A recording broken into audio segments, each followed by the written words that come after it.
Well, how exciting to be sitting here with the Dr. Dani McVety. So excited to be with you for a little bit and to just pull some things out of that amazing, amazing, successful brain of yours and share with our colleagues. So thank you so much. And by the way, I'm going to go ahead and close our first one because we've got 10 of these beautiful, amazing sessions that we're going to be doing together. That, Dani, I don't know how you feel about this whole thing that we've got going on right now in our world, but I keep saying we're all in this together. Let's do this together.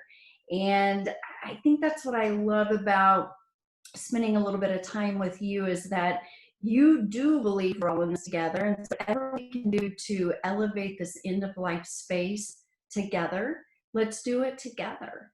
And I got to believe that I'm probably not unlike many of our members out there who really kind of look at what you've built, you and Dr. Mary, what you guys have built, and to be able to say, man, how did you do that? Because I'm fascinated. So, first of all, thank you. Second of all, thank you for being with me. And yeah, so I want to just start picking your brain. Well, I'm so happy to be here with you, Colleen. You and I have been together since the very beginning. And I was about a month and a half out of veterinary school when I ran into you at this tiny little conference on the UC Davis campus, and I'll never forget it. And it's been so fun ever since. I'm honored to be here talking with you about this awesome thing, because I don't think you nor I had any idea what any of this was going to turn into when we first met. I mean, I was months out of veterinary school, graduated in 2009, middle of an economic collapse, and, just searching for a way to find my little stake in the ground. And I was raised by two successful entrepreneurs. My parents didn't go to college at all, but they were good people, and they know how to run a business, and they ingrained in me from the very beginning customer service. I mean, I would be like 8, 9, 10 years old, and we'd go to a restaurant.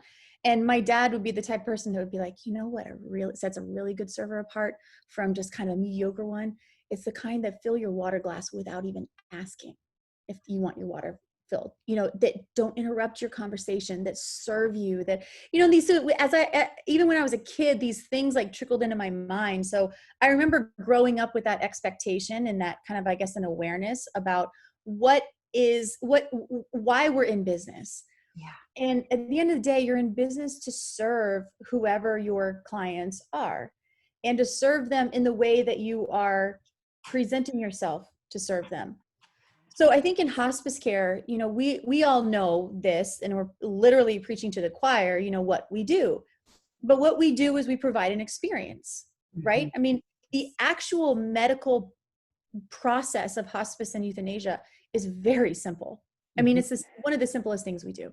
You have a couple of injections, or you adequately pain manage, and in hospice, we're pain managing without really even worrying about the underlying condition as much. You're just simply managing the pain and experience that the pet's having. And that's a simple thing to do. And euthanasia is even more simple. But what we do is provide an experience that is peaceful, calm, loving, compassionate, in-home, allows people to get through this process of losing a pet in a way that doesn't leave them needing therapy, right? At the end of the day, like that's what it's all about. So I don't think you or I had any idea where this industry was going to go. I had no idea what Lap of Love was going to be. I had never had the intention of it being what it has become at all. Otherwise, I wouldn't have called it Lap of Love. I called it something a little bit different.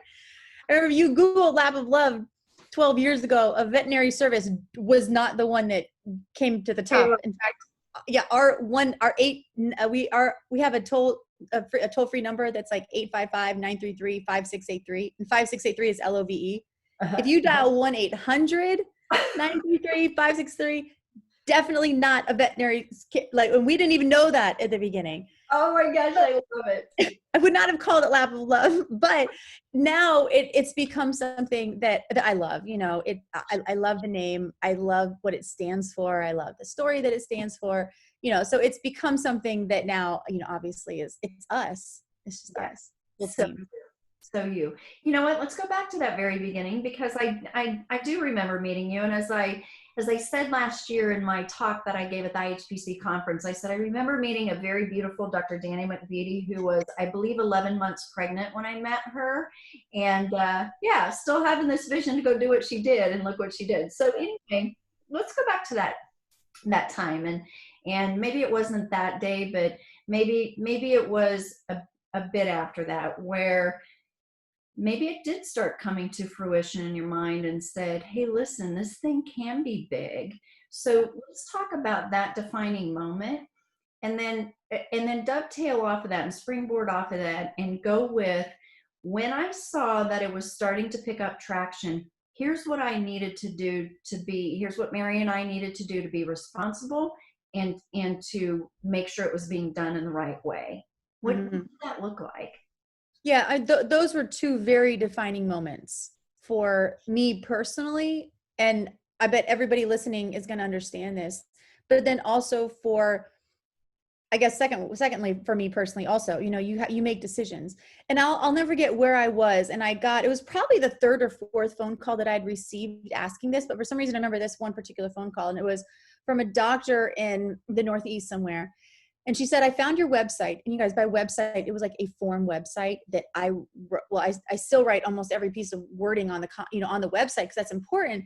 But it was like, I decided what buttons there were. I mean, and I don't do that kind of stuff, but it was a very simple $100 website that anybody can do. And that's how I started. It wasn't like this beautiful website that we started with. So she said, she goes, I found your website online and I want to do what you're doing. I get this. I love this type of work. I want to do this. How do I start it up? And so I was like, that's great. That's awesome. Here's what you do, just incorporate yourself. It's super simple. Go get a business bank account. And she's like, whoa, whoa, whoa, whoa, whoa. No, I don't know how to do any of that stuff. Can you walk me through it? And I'm like, yeah, I guess, but I just did it once. I'm not really I'm not an expert in any of this. I just did it one time. And, but I think after that phone call, I was like, and I don't say no easily. So I was like, yeah, I'll help you, do it. So I think I realized, I'm like, I already have all this stuff. Like I already have the logo that I made myself on a design your own logo website. I already had like the brochures that I wrote myself that I literally put in Microsoft Word, like on my own. I already had everything that that you needed. And I knew, I was like, I could actually bring on other people. And in my mind, other people, I thought like maybe 5 around the country. I didn't think 130. That was not even in the cards. But I just thought, you know what?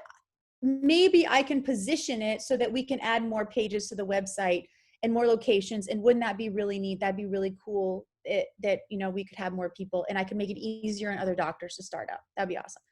So that was decision number 1. And then decision number 2 is, what do I need, right? What's the next step? Like, how do we really grow it? My mom and dad, they had a wire manufacturers rep company. So they sold wire, cable, and lighting. Okay. So they were the middlemen. They got the wire from the manufacturer into the hands of the contractors that would put it into the buildings. And my mom told me one time, she said they were having really big trouble getting truckers to move the wire from their warehouse to the contractors. So she actually went and built a software company, and then they also purchased trucks on their own, and they solved their own problem. Mm. So I remember when my mom was telling me about the software, and the gentleman that managed her software in the company, I knew his daughter growing up, like he was over all the time because it was a constant thing to manage their software. Sure. So to me, software was the next step because I was doing everything very manual. I mean, my DEA logs were on Excel spreadsheets. I was literally faxing veterinarians notices that a patient had been euthanized. I mean, everything was like I would print pieces of paper out and that was my log, that was my medical record. And then I'd file them away. And I'm like, this is not like, I didn't know the word at the time, but scalable is the word, Yes. right? Like you're doing 10 appointments a month, and that's 10 per week. 10 per week is typically the time when doctors will pull back and from any other job and be able to start doing it financially on their own. So 40 per month has always been our number that we want to be able to sustain, because that's when I quit ER, was when I was at 40 per month. So 10 per week. And at 10 per week, again, like that's, you don't really have much time to do anything else at the time. And at the time I was managing, potentially growing it, and also answering my own phone. So that's doing everything on your own. Yeah. So I knew I knew I needed a software. So I called the gentleman that my mom used for years. And I was like, I need a software. And I don't think he understood what I was saying, like to the level that I needed it. Yeah. And then I called Mary, and very good friend from vet school. We shared a microscope together, and Mary got it. Like, if you want to talk about a logistical mind that will just get anything that you halfway explain to her, you say 49% of the idea and she's put the whole other piece of the pie together. Oh, And that, she just gets it. yeah. So, I shared with her what was going on, and she was like, oh my gosh, Dani, this is great. She's like, the death of my own dog is why I left software and went into veterinary school. So this like kind of brings it all together. So we just geeked out one weekend and we were off from there. Oh my God. Yeah. So those were, it's an important deciding factor, right? To decide that you want to take an opportunity, and then just to decide to take that first step. Yeah. Like those are huge in the path that you're going to pave for yourself. Yeah. There's some other nuggets in there that you said too, that I think are so key to, especially solopreneurs. Number one, you knew what you were going to do. Number two, did you know all of the answers? No. And nope. And the thing I think I know this about you, Dani, and this is, I have to watch myself sometimes, but I'm pretty good about this. I don't let great get in the way of good. I think sometimes we overanalyze, and you're like, I got to have all the answers, and I got to be able to get out there, and I got to be able to, no, you don't. You got to have the majority of the answers.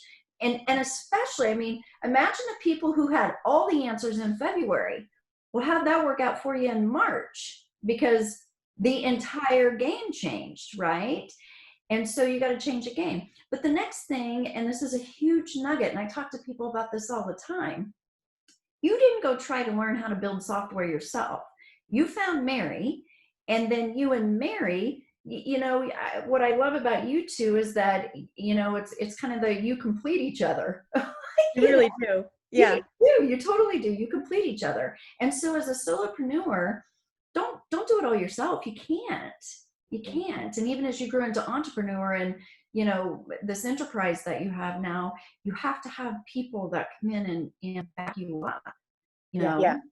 And I would also say you have to have the right people, and you cannot, and you guys, for anyone out there listening, I beg you, do not use your sister's brother's attorney just because he has a JD after his name.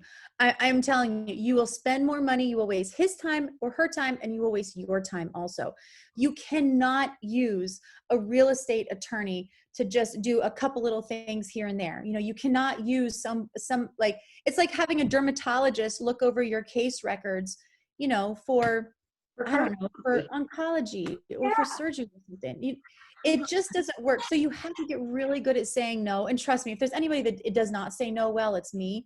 But I did know that growing my business and making it profitable was not about me. It was about my family. So I still remember the day somebody called and asked me to spend, it was like $1,500 on on an advertising, something or other. And it was brand new, and I shouldn't have done it, but I said yes. And I felt bad. I was like, how do I say no? I'm like, well, that's such a stupid reason to say yes, just because I can't say no.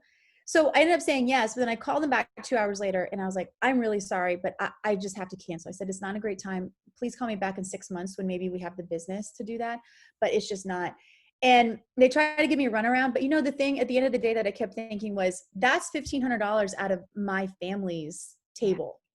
Yeah. And the health of the company is important for that reason. So I have, like, it's not about me anymore.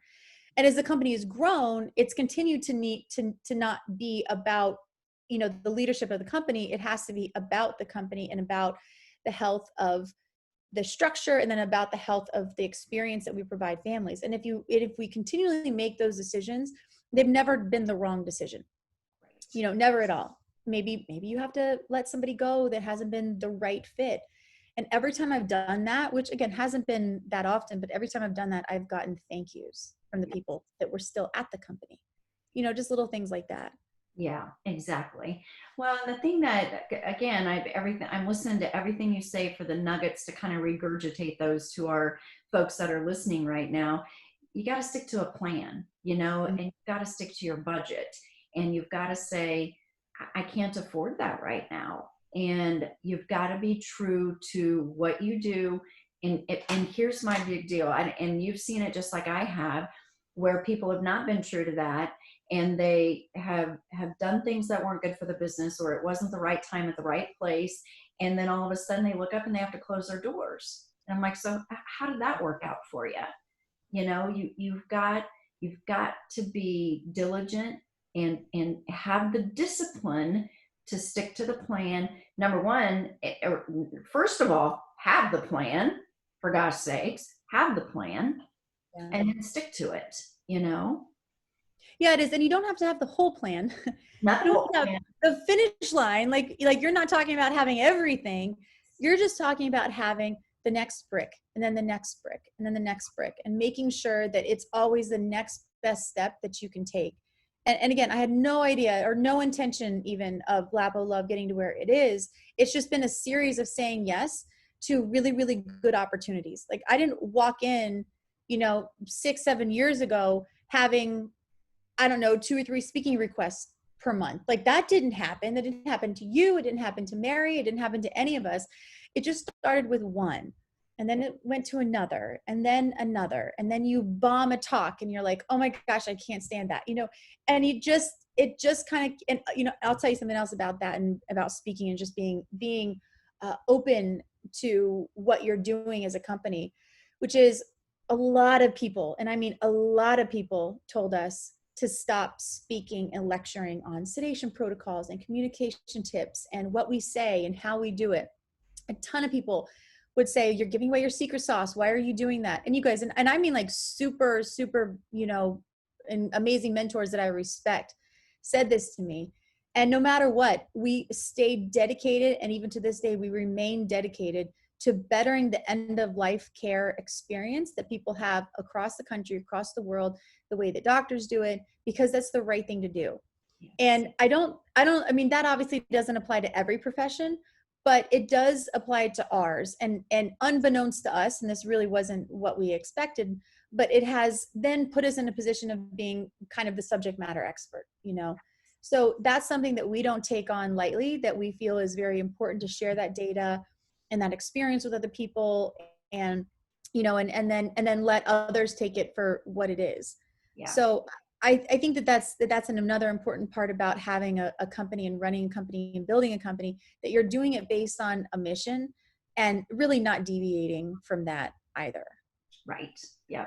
I heard I think he's an author, and I need to go back and find out who this was, because I've used this quote before, because I certainly didn't coin this. But his comment was, I pay it forward for a variety of things, but what I really take great pride in is paying it backward. And I go back and I know, doesn't that just, and he Mhm. said, I reach my hand back and I pull people up. And he said, and that will be my legacy, is that I pay it back and I pull people up. And I see that with you and Mary. That's what you do.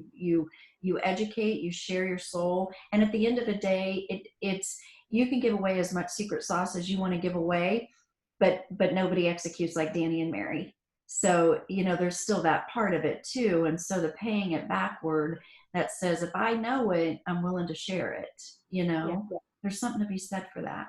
Yeah, no, you're exactly right. I think it was the CEO of Southwest, that amazing, Love him. uh, yeah, amazing dude. I He love said, yeah, he goes, I'll put my business plan on the front seat of every single plane. It's all about follow through and execution. We tend not to say that word in this line of business, right? Execution. I But know. I know, right? yeah, but to that point, it's all about the follow through and how you do it, and how you provide the product that you provide. And again, our product that we provide is experience, right? And I'm gonna piss some people off by saying this, but even through this whole COVID thing, I find it interesting, and I'm on all the Facebook groups and I see all these comments and stuff. I find it interesting, and in my opinion, I think sometimes we forget what we're providing, and the fact that we are actually providing an experience. Experience, period. And I understand that we have to take certain precautions that are based on whatever we want. And we gave all of our doctors the leeway to do appointments, not do appointments. You can stop working if you want, whatever is in your comfort zone. And only a handful of them took any time off anyway. Most of it was children related, you know. Right. So we're blessed to be around doctors that do that. But I've heard of some services out there that are putting pets or making people stay 10 feet away and putting pets in crates. And then you have to leave the room. And then I'm going to come in and euthanize your dog. And then you can come back in, but stay, you know, these things that are like, I think lose the focus of what we're doing.